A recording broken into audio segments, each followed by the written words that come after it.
I am live. Hello, hello, hello to everyone. I am Michelle O'Connor, waiting on everybody to come on.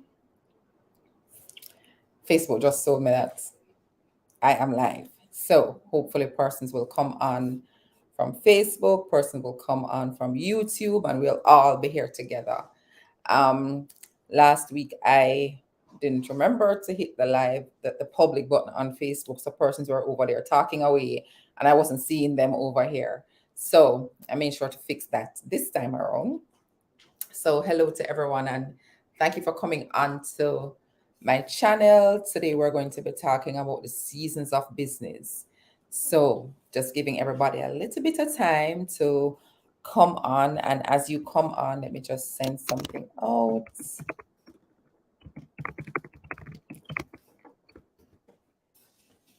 Want to ensure that my peeps on Facebook. Okay, okay. All right. It went out on Facebook as well. So, welcome again to our weekly live where we just have a short 15 to 20-minute conversation. And today we're talking about the seasons of business. Now, this conversation came up as I was talking to my one of my business partners, I would call her. We're talking about the seasons of business and how you feel whenever your business isn't making money. And I thought I would come over here and talk about it because this is not just for entrepreneurs, solo entrepreneurs, it's for everybody. Large organizations go through the same thing. And I keep saying it, and I'm going to hammer it in until you get it. It's all in the planning. And so I'm going to share with you how it is that you can identify the seasons of your business and plan around it, plan your activities. When I was in corporate, one of the activities we did in sales was our activity-based planning. And what that activity-based planning did was that it allowed us to look at what we're focusing on for particular periods in the year and ensure that if you have highs, what do you do at that point in time? When you have low periods, what do you do? And it also allowed you to be proactive in your planning. So because you know that this is a low season, think about like tourists, the tourist sector. There are seasons in our country, in Jamaica, that is low, and then there are those times when it's very high. So you plan around that. Hoteliers, all the persons who are involved in that ecosystem would need to plan around it. And so you think about even the seasons now, in we're in spring, we're going into summer. For persons who live in countries where it was very cold, they're thinking about, okay, what do I need to wear when it gets warmer? So it's no different for your business. So that's what we're going to be talking about. Now, the first thing that I want to encourage you to do, which if you don't have it, it's still not the end of the world, is to have a plan. And you would need to start your planning from November, December, if you're starting out in January. Now, if you don't have a plan, you can still think about, all right, what's that overall goal that I have for the year? Divide that into quarters. So I'm going to use an example as we walk through this discussion. So you would have your annual goal, and we're using a flat number. So, oh there, I may have to use the red after all. So you know what your annual goal is. So just for this conversation, if your annual goal is to earn what am I doing this? $1 million, what you want to do is to break this up into the 4 quarters. And it doesn't matter when your quarter starts, when your quarter begin, you get to decide that. The aim is just to ensure that you have 4. So you would have quarter 1, you have your quarter 2, and then you have your quarter 3 and quarter 4. Now, based on how it is that you see, based on the patterns that you see for your clients, you now decide, how am I going to break up this $1 million? You know, for a lot of businesses, regardless of when your quarter 1 is, that sometimes is usually the slowest time. And it usually is like that because that is when everybody's trying to, get their foot on the ground and figure themselves out. The same way you're trying to figure yourself out right here in quarter 1, which ends next week. everybody else is trying to do that. Persons are kind of holding back on the spending because they are not so sure. I still haven't figured things out because for some reason we're always late off the starting blocks, right? So you may want to decide, or you know what, I already know that this is my quarter one. I'm going to put Q1 here. My quarter one is normally slow. So for example, I may just make 50K out of 500,000. That sound low, right? My Q2 now, persons would have figured out what they're doing, what they're focusing on, what's happening in their life, and they're ready to spend. They're ready to make some investments. So at that point in time, they're now ready to spend some money. So say you decide that in this quarter, this is when things kind of ramp up for me and I make a lot of money. I am now going to put a target of $500,000 because this is when I know my clients come in. One of the persons that we were in a group with, she helps persons, and I use that as an example on my IG post. She helps persons to file their taxes. Now, because it's tax season, you're going to have an influx of customers because that's what they want. They're coming in here, and I hope my math is right. In quarter three, things kind of slow down. Persons are getting ready to go off on summer break. They may not be doing a lot of things. You really have like maybe 2 months, and I'm saying summer, but quarter three. Things are kind of slowing down summer, and then they come back and it's back to school. So therefore, things are a little bit busy. So therefore, let's say you put 250 here. We're left with 200, 250, 200. So you would have worked out your 4 quarters like this. This is how I'm going to be generating my revenue. So the aim is first to plan it. So so that's number one. Number one is to put a plan in place. So I already have an idea that, quarter one is going to be a low period. There are 2 things you can do during this time. The first thing you can do is you start your planning from quarter 4. In quarter 4, you start thinking about what are those activities I need to do to shore up Q1, because this can go up over the years. So I need to do some things in quarter 4 to shore up some funds for Q2, or shore up some clients for Q2, get some clients in my pipeline, get some clients on the telephone so that I can make this budget. You don't plan in the quarter, you plan before. The same thing for Q2, you plan from Q1, so forth and so on. So what are some of the things I can do in quarter 4? I can start thinking about how I'm going to onboard my clients. And this is something I say to persons a lot.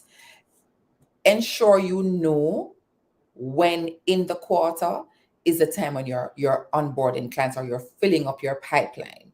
Ensure you know that. Ensure you have an activity plan. So every quarter you should have, or maybe you decide that it's just 2 quarters, that's fine. But ensure you know when it is that you're onboarding your clients. Myron Golding has a challenge every single month. That means every month he's putting persons in his pipeline. You may not be able to do that. You may be able to do it once per quarter. So decide what is that thing you're going to be doing each quarter. So each quarter, you may decide that you're going to have, I'm going to put it up here. You may decide that you're going to have a challenge. You may decide that you're going to have a workshop. You may decide you're going to have a webinar. You're going to be speaking, you name it. These are the things that you're doing to get persons to see and to know about the service that you're offering. If you offer tangible things that you're giving to person, because this can be relevant if you offer products, consumer products, but maybe for persons who are doing online services, this is a good way. You may now start think of, all right, because I want persons in on quarter 1 in the Christmas season, I want to go and display my products at the different shops and pop-up shops that exist. Those are some of the things that you start to think about. So let's talk about what we do for Q1. From Q4, you would have decided what activity you're doing to onboard your clients. You get with it and you start moving. You start doing these things and you start doing them consistently. So persons know. So maybe what a lot of things that happens in Q4, because it's right around about Thanksgiving, persons have a lot of freebies, they have a lot of bundles, they have Black Friday deals, and that way they would have received new clients in their mailing list. New clients are seeing them, and they have them now so they can upsell and do things with going into the Christmas. A coach that I had previously said to me, December is one of the times when persons spend a lot. So you might not be giving maybe a telephone. Where's my camera? Here. You may not be giving a telephone. You may be giving somebody a gift to start their business. You know, I had some persons who came on in January. Somebody purchased a 1 hour coaching session for all three of them. So persons may be giving gifts. So you decide what it is you're doing in Q4 to get persons in for Q1, and every quarter decide on what that thing is. The other thing you want to do, so you're deciding on what it is you're doing. The other thing you want to do is that you want to think about how is it that the clients who are rolling off, or the clients who have served in the past, what am I doing to keep them on or to get them to continue working with me? That's one of the things you want to think about. And this is something that you do every quarter. What am I going to be doing to ensure that I remain connected to these clients? The other thing, so those are 2 points I've given you. The third thing, let's look at the periods when when it's low. This is when you start fixing your operations because you're planning for growth. You start looking at, all right, who do I need to partner with? Maybe I can go on podcasts. Who do I need speaking engagements? You know, who am I going to be reaching out to? What am I going to be offering to some of the clients who are not coming on? Because I know things are happening in their life the same way it's happening in mine. So therefore, what I want to do is to see what I can offer them in this time. This is the time when I start looking, okay, what about my operations that needs to be fixed, if anything? You know, how can I work on that? Because I guarantee you that what happens for so many of us is that when we hit right here, we're going to be so shocked that there are so many things in our business that we probably need to fix that we weren't even looking at in the first place. So ensure that you're using this time. This is not a downtime for you to sit and worry and fret, because you would have done your planning. So you know that even though this month is slow, this month is going to shoot up, and I'm going to make my budget during this time. So take the time to do that planning. Now, how do I plan for my highs? Because it's not just the lows you want to plan for. You know, you want to plan for the times when things are doing really, really well, and you're just shooting out of the blocks and doing exceptionally well. I mean, you make it like half your budget in 1 year. And this is just a hypothetical situation, although it can be very real. Remember, I tell you that each quarter you're planning for the next quarter. So even though quarter one look low, quarter two is going to be high. So therefore, I remember I also said to you that in quarter one, you're looking at your operations, you're looking at your systems, you're looking at your processes to ensure that things are good for the year. You know that you're going to bumping up here. Do you have all the resources that you need to serve your clients? Do you have can your system sustain the growth? Are you able to really serve these people by yourself? Do you need to hire somebody part-time? Do you need to hire them from Q1 so you can start training them? Fun fact, I just did a cash flow analysis, a financial analysis for a client. And one of the things that we saw was that in the first 3 months, she wasn't making any money. But guess what? Because she made the investment to get persons on to support the business in the growth phase, this was more seamless. So ensure in Q1 when things are low, you're looking at who do I need to hire to support the exceptional growth I'm going to experience in Q2. My systems are working fine, my processes are fine, so I can serve these clients and I can serve them seamlessly.